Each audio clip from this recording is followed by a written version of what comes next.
Hi ಎಲ್ರಿಗೂ ನಮಸ್ಕಾರ, welcome back to my channel. ನಾನಿವತ್ತು ಬೆಂಡೆಕಾಯಿ ಮಸಾಲ ಮಾಡ್ತಾಯಿದ್ದೀನಿ. ಮಾಡೋದು ಕೂಡ ತುಂಬಾ ಸುಲಭ, ಹಾಗೆ ತುಂಬಾ ರುಚಿಯಾಗಿರುತ್ತೆ. ತುಂಬ ಸಿಂಪಲ್ಲಾಗಿ ಇದನ್ನು ಮಾಡ್ಕೊಬೋದು. ಇದು ಚಪಾತಿ, ದೋಸೆ, ಪೂರಿ, ಅನ್ನ ಮತ್ತು ಮುದ್ದೆ ಇದಕ್ಕೆಲ್ಲನೂ ತುಂಬಾ ಚೆನ್ನಾಗಿರುತ್ತೆ. ಇದನ್ನು ಮಾಡೋದಕ್ಕೆ ನಾನು ಬೆಂಡೆಕಾಯಿನ ಸಣ್ಣದಾಗಿ ಈ ಥರ ಕಟ್ ಮಾಡಿಕೊಂಡು ಸ್ವಲ್ಪ ಎಣ್ಣೆಯಲ್ಲಿ ಇದನ್ನು ಫ್ರೈ ಮಾಡ್ಕೊಳ್ತಾ ಇದ್ದೀನಿ. ಮೀಡಿಯಮ್ ಫ್ಲೇಮಲ್ಲಿ ಇದನ್ನು ಫ್ರೈ ಮಾಡಬೇಕು. ಲೋ ಟು ಮೀಡಿಯಮ್ ಫ್ಲೇಮ್ ಇರಬೇಕು. ಇದಕ್ಕೆ ಹಾಗೆ ಒಂದು ಸ್ವಲ್ಪ ಸಾಲ್ಟ್ ಕೂಡ ಹಾಕ್ಕೊಳ್ತಾ ಇದ್ದೀನಿ, ಹಾಗೆ ಸ್ವಲ್ಪ ಅರಿಶಿನ, ಇವೆರಡನ್ನೂ ಹಾಕ್ಕೊಂಡು ಮಿಕ್ಸ್ ಮಾಡ್ಕೊಂಡು ಇದನ್ನು ಚೆನ್ನಾಗಿ ಫ್ರೈ ಮಾಡ್ಕೊಬೇಕಾಗತ್ತೆ. ಬೆಂಡೆಕಾಯಿ ಎಲ್ಲ ಚೆನ್ನಾಗಿ ಬೇಯಬೇಕು. ಚೆನ್ನಾಗಿ ಇದನ್ನು ಫ್ರೈ ಮಾಡಬೇಕಾಗತ್ತೆ. 6 to 7 minutes ಇದನ್ನು ಚೆನ್ನಾಗಿ ನಾವು ಈ ಥರ ಫ್ರೈ ಮಾಡ್ಕೊಬೇಕಾಗತ್ತೆ.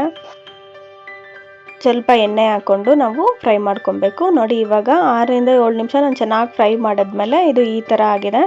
ಈಗ ಇದನ್ನು ನಾನು ಸೈಡ್ಗೆ ಎತ್ತಿಟ್ಕೊಳ್ತಾ ಇದ್ದೀನಿ. ಹಾಗೆ ಇಲ್ಲಿ ಒಂದು ಮಿಕ್ಸಿ ಜಾರ್ಗೆ ಒಂದು ಈರುಳ್ಳಿನ ಈ ಥರ ಕಟ್ ಮಾಡ್ಕೊಳ್ತಾ ಇದ್ದೀನಿ ದಪ್ಪವಾಗಿ. ಹಾಗೆ ಟೊಮೊಟೊ ಕೂಡ ಒಂದು ಟೊಮೊಟೊನ ಕಟ್ ಮಾಡಿಕೊಂಡು ಮಿಕ್ಸಿ ಜಾರ್ಗೆ ಹಾಕ್ಕೊಂಡಿದ್ದೀನಿ. ಸ್ವಲ್ಪ ಹಸಿ ಕೊಬ್ಬರಿ ಹಾಕ್ಕೊಳ್ತಾ ಇದ್ದೀನಿ. ಹಾಗೆ ಸ್ವಲ್ಪ ಹುರಿಗಡಲೆ ಹಾಕ್ಕೊಳ್ತಾ ಇದ್ದೀನಿ. 1-2 ಟೇಬಲ್ ಸ್ಪೂನ್ ಆಗುವಷ್ಟು ಹಾಕ್ಕೊಂಡ್ರೆ ಸಾಕು. ಹಾಗೆ ಇದಕ್ಕೆ ನಾನು ಸ್ವಲ್ಪ ಗೋಡಂಬಿ ಕೂಡ ಹಾಕ್ಕೊಳ್ತಾ ಇದ್ದೀನಿ. ಅದ್ರ ಜೊತೆಗೆ 1 ಟೇಬಲ್ ಸ್ಪೂನ್ ಆಗೋಷ್ಟು ಗಸಗಸೆ, ಇದಿಷ್ಟನ್ನು ಹಾಕ್ಕೊಂಡು ಇದಕ್ಕೆ ಸ್ವಲ್ಪ ನೀರು ಹಾಕ್ಕೊಂಡು ನುಣ್ಣಗೆ ರುಬ್ಕೊಬೇಕಾಗತ್ತೆ.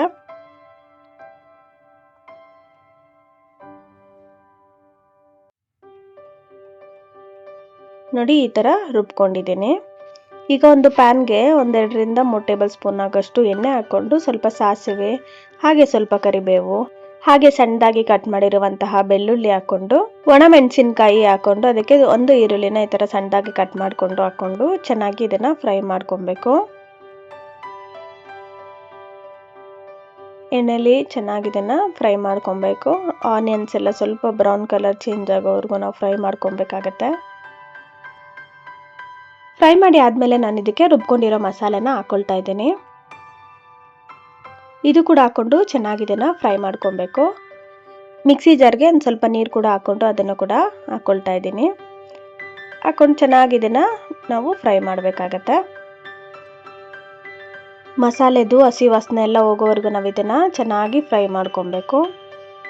ಹಾಗೆ ನಾನು ಇದಕ್ಕೆ ಸಾಂಬಾರು ಪುಡಿ ಹಾಕ್ಕೊಳ್ತಾ ಇದ್ದೀನಿ. ಮನೇಲಿ ನಾವು ಯಾವುದು ಸಾಂಬಾರು ಪುಡಿ ಯೂಸ್ ಮಾಡ್ತೀವೋ ಅದನ್ನು ಹಾಕ್ಕೊಬೇಕಾಗತ್ತೆ. ಹಾಕ್ಕೊಂಡು ರುಚಿಗೆ ತಕ್ಕಷ್ಟು ಸಾಲ್ಟ್ ಹಾಕ್ಬಿಟ್ಟು ಚೆನ್ನಾಗಿ ಮಿಕ್ಸ್ ಮಾಡ್ಕೊಬೇಕು.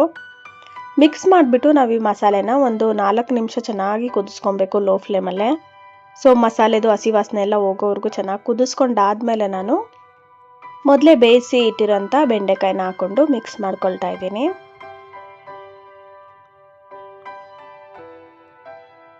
ಚೆನ್ನಾಗಿ ಮಿಕ್ಸ್ ಮಾಡಿಕೊಂಡು ಇದನ್ನು ಕೂಡ ನಾವು ಕುದಿಯೋಕ್ಕೆ ಬಿಡಬೇಕಾಗತ್ತೆ. ಇದನ್ನು ಕೂಡ ಲೋ ಫ್ಲೇಮಲ್ಲೇ ನಾವು ಒಂದು 5 ಮಿನಿಟ್ಸ್ ಚೆನ್ನಾಗಿ ಇದನ್ನು ಬಾಯ್ಲ್ ಮಾಡ್ಕೊಬೇಕಾಗತ್ತೆ. ಬಾಯ್ಲ್ ಮಾಡಿ ಆದಮೇಲೆ ಕೊನೆಯಲ್ಲಿ ಈ ಥರ ಸ್ವಲ್ಪ ಕೊತ್ತಂಬರಿ ಸೊಪ್ಪನ್ನ ಹಾಕ್ಕೊಂಡು ಮಿಕ್ಸ್ ಮಾಡಿಕೊಂಡ್ರೆ ನಮಗೆ ತುಂಬಾ ರುಚಿಯಾಗಿ ಬೆಂಡೆಕಾಯಿ ಮಸಾಲ ರೆಡಿ ಆಗುತ್ತೆ. ತುಂಬ ಸಿಂಪಲ್ಲಾಗಿ ಮಾಡ್ಕೊಬೋದು. ಸ್ವಲ್ಪ ಟೈಮ್ ಇದ್ದರೆ ಸಾಕು ಇದನ್ನು ಪ್ರಿಪೇರ್ ಮಾಡ್ಕೊಬೋದು. ಯಾವಾಗಲೂ ಚಪಾತಿ, ಪೂರಿ, ದೋಸೆಗೆ ಏನಪ್ಪ ಮಾಡೋದು ಅಂತ ಅಂದ್ಕೊತಾನೆ ಇರ್ತೀವಿ. ಸೊ ಈ ಥರ ಬೆಂಡೆಕಾಯಿ ಮಸಾಲಾನ ಟ್ರೈ ಮಾಡಿ ನೋಡಿ, ತುಂಬಾ ಚೆನ್ನಾಗಿರುತ್ತೆ. ಹಾಗೆ ನನ್ನ ಚಾನಲ್ನ ಯಾರೆಲ್ಲ ಹೊಸ್ದಾಗಿ ನೋಡ್ತಾ ಇದ್ದೀರೋ ಸಬ್ಸ್ಕ್ರೈಬ್ ಮಾಡ್ಕೊಂಡು ನೋಡಿ. ಹಾಗೆ ಆದಷ್ಟು ನಿಮ್ಮ ಫ್ಯಾಮಿಲಿ ಮತ್ತು ಫ್ರೆಂಡ್ಸ್ಗೂ ಈ ವಿಡಿಯೋನ ಶೇರ್ ಮಾಡಿ, ಹಾಗೆ ಲೈಕ್ ಮಾಡೋದನ್ನು ಮರಿಬೇಡಿ. Thanks for watching.